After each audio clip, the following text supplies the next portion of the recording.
Hello, everyone. I'm Jessica again, and here's part two of Take Care of Yourself Vocal Health for Educators. Um, in part one, we discussed silent rehearsals. We also talked about the importance of identifying signs and symptoms of vocal fatigue, how to utilize your student leaders and your section leaders in order to run rehearsals, and also using nonverbal cues such as written directions on your board and also voice amplification. So, part two of taking care of yourself for vocal educators, we're actually going to talk about some music, American Sign Language for rehearsals. Okay, and these are some very simple signs that you can use with your students in rehearsal.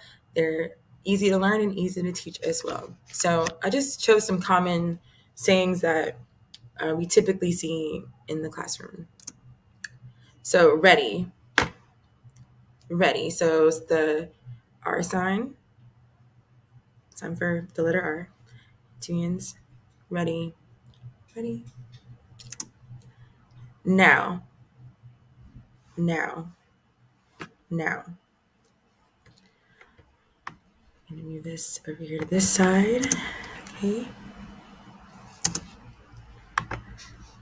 Oh, okay. This is one of my favorites. So starting off a piece of music, a section. So you have one, two, three, and so you give them that prep on the end as you're counting down.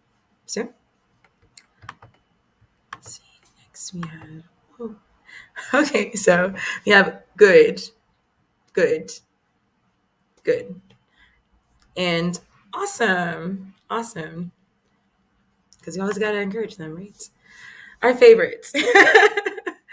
Again, again, again. One more time. Thank you. Thank you. Thank you. This isn't on here if you wanted to be specific.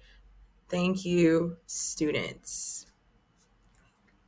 So the next one is good work. Good work. Next. Okay. Very common, of course. So sing, song, and music are very similar signs. So I'm gonna hold my arm up here. This is the sign for music and sing. You hold your dominant hand. Yes, no. Yes and no.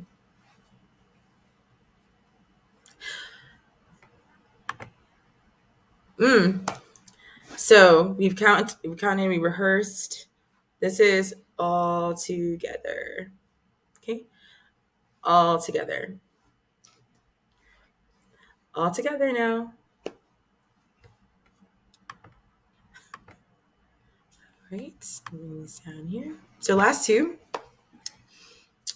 You're gonna have your fist here. Practice. Practice is coming towards you. Practice. And this is the sign for performance or concert. You have the practice for the concert. Thank you.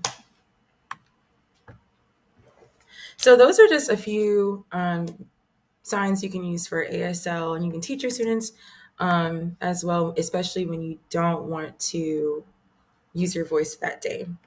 So let's talk about some best practices that can be used in your classroom or some things that you can incorporate this year. Hydration is key. Okay, so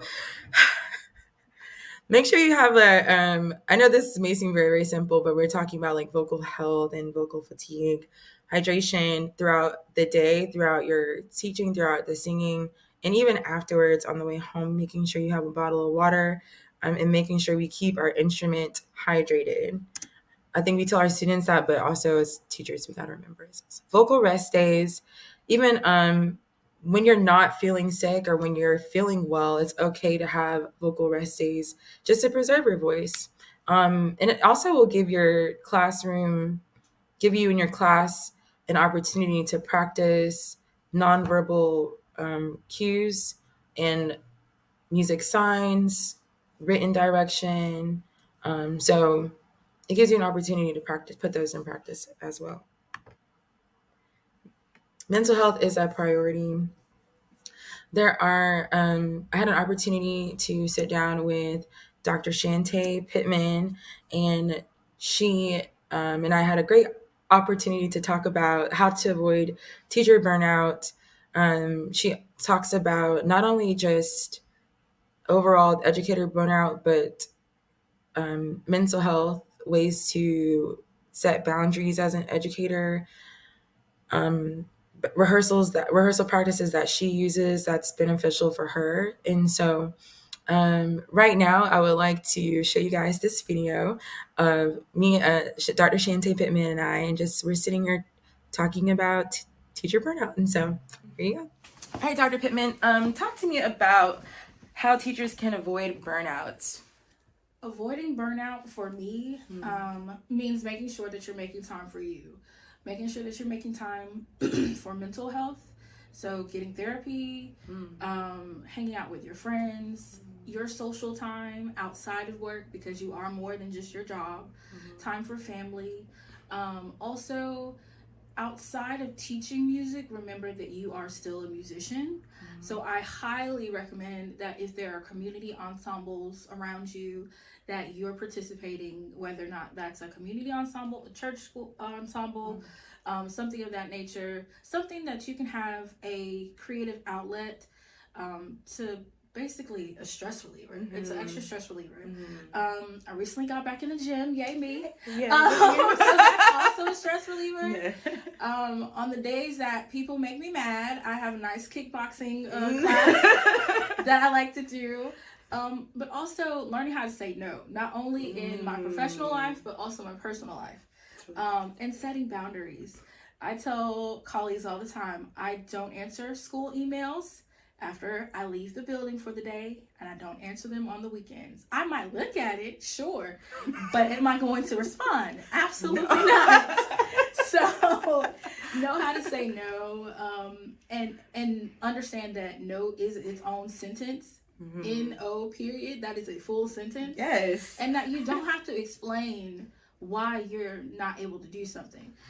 An explanation is a courtesy, but you're not obligated to give anyone an explanation as to why you cannot, give of yourself at that time.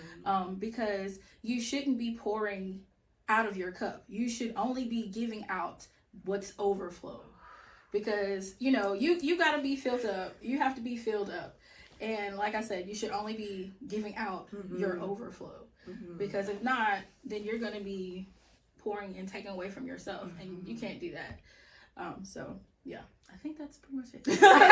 Just it. Those are gems. Yes. That was amazing. Thank you. And so I know that you perform outside of teaching. You're part of 2 professional choirs. So talk to me about how you protect your instruments while teaching and performing.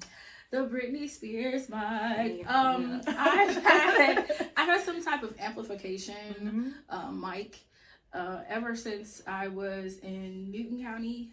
They had this really nice amplification system with the lapel pendant that you wear around your neck, and then the mic system was in the class, so it was automatically set, which was the best system ever. So I was used to having amplification. That's never been an issue. And we had our little handheld mic, and it was like, it was perfect karaoke. It was perfect for karaoke. So that's been my standard. And Miss Teams will tell you I don't talk more than about at this level. I don't scream, I don't yell, and I think that is alarming to my students. So they're like, she's really not. I was like, I sing professionally, my love. I'm not about to ruin my voice for you. No, ma'am. I need you to do what I asked you to do the first time. So I've perfected my my teacher stern voice. And also, when it's those days where I have long days or things of that nature, or I have a concert or week-long tech rehearsals, I'm more so giving my students more opportunities to lead. Like, they'll do sectionals, they'll run rehearsals and things of that nature. But of course, you have to work your students up to that. That's right. But most of all, staying hydrated. I drink water all the time, and I know in our profession, I know a lot of us like to drink a lot of coffee, but just making sure that with that coffee, you're also getting hydrated.